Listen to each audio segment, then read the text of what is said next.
Commercial Finance Experts Academy. My name is Su Trung, and I'm glad you're back here today again watching my video. Hope you learned something in the last several videos. Today I want to talk to you about something that maybe should have been spoken about at the beginning. Now, when I first started doing this commercial financing course, it was to help with some frustrations that I've had and also be able to, in a way, give back to the community and also get better referrals sent to me. Over the years, I get a lot of referrals sent to me, and it's just like they're treating me just like some new brokers do, that they treat the lenders. They just throw things to the wall and hope it sticks. And just send me a file, and hopefully I can get it financed by them. I thought doing this training could help give a lot more insights into what's possible, what's not possible, and all that. Now, over the years, I always get random people send me files. Now, today this video is about to help you how you can figure out if this is something you should even spend 5, 10, 20, 30 minutes of your time, see if it's possible. The biggest thing that I want to tell you is when you have a client that is asking you for a certain type of financing, trying to learn more about the background, their background, and their experience. So when you get a deal, I call it a funnel. Okay? I funnel it down to see whether this thing's going to work or not. So the first thing I would ask is, what's the background information and experience? If the guy tells you that they have no experience and no background doing this, but it's a great deal, it's a huge opportunity for them to get involved in this property they're buying, hotel, golf course, whatever it is, storage facility. The newest one, the newest training one would be retirement home, assisted living, and all that. It's not like residential financing where if you got a house, if it's in good condition, they'll finance it if you got the income. Okay? In commercial, it's not so simply as that. It's not so quite straightforward. If they have no experience and no know-how in dealing with assisted living in old folks' home, why are they buying it? Right?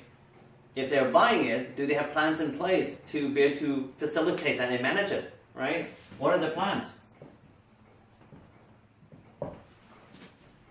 If they don't have plans, shouldn't they be get some plans written up or get other people involved? If they don't have plans, who are the current management and the people on the team to help them with this type of property and the types of operations that they're getting involved in?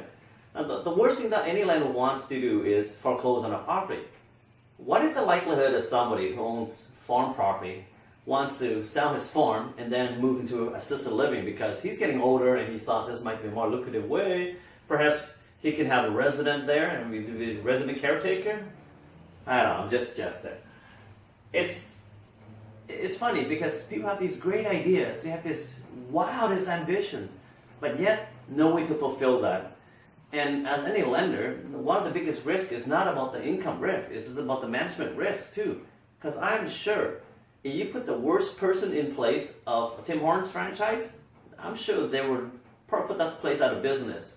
It's just not just a matter of, I'm sure Tim Hortons won't allow that, but in any event, anybody owns any franchise without the proper management backing them, they're gonna tank that business. So even before I even ask for any such a financial, no such financials as asset, no NOA, no income tax, anything of that sort. I want to know up ahead that I'm working with somebody who's going to be able to carry this from A to Z.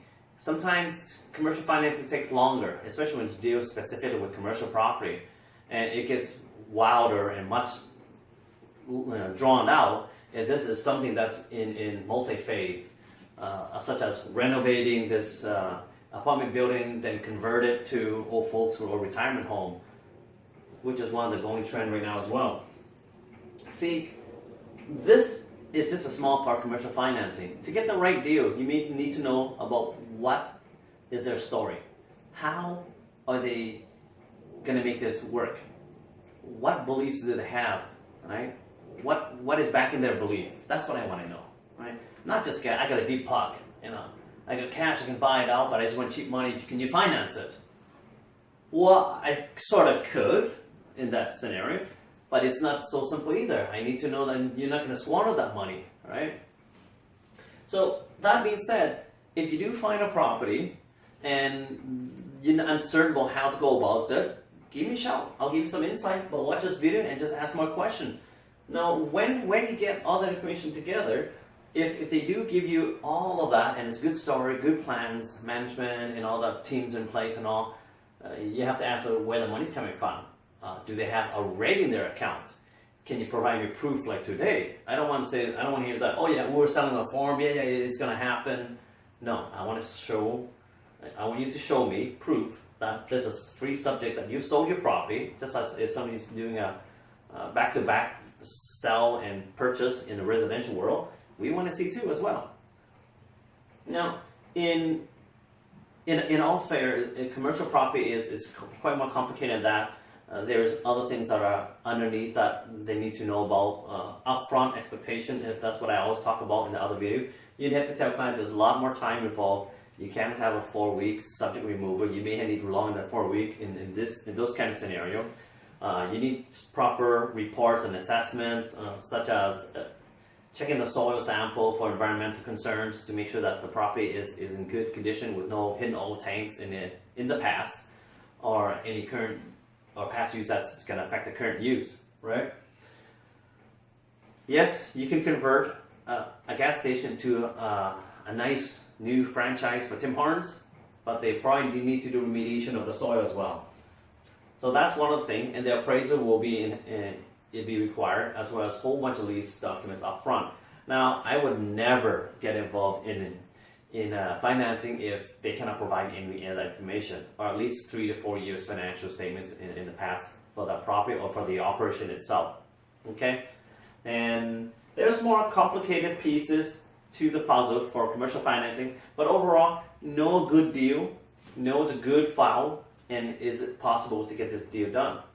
If they have some credit issue, trust me, if it's going to be below 620 beacon score, there might be some pushback. I've done as low as 543 beacons, but you know what? Those are just lucky ones, right? And there's a good story behind it. But chances are, if they've got good credit, good income, good story, good management team in place and everything, pretty good chance it's going to be a good deal. But if they really came back to you and out of nowhere, I want to know why you contacted me. Have you contacted your bank? I always on an assumption that, what did your bank say? Why did they decline you? I'm sure they've spoken to the bank. So at the end of the day, is if they're coming to you as a mortgage broker and you don't know them from hole in the ground, ask these questions. You need to ask blunt questions, just as if you're trying to funnel them to see whether they're wasting your time or not. At the end of the day, any time invested without getting funded is a waste of your time. Okay, for other deals you could have done or else spend better time elsewhere. Hopefully that helps you and find out what's a good deal or not. Look forward to see you next video. If you have any comments, put it in the comment section below. If you like the video, please click on like and subscribe to get future ones from me automatically. Have any questions, you can also send me a direct email at sue@sharingbanksecrets.com.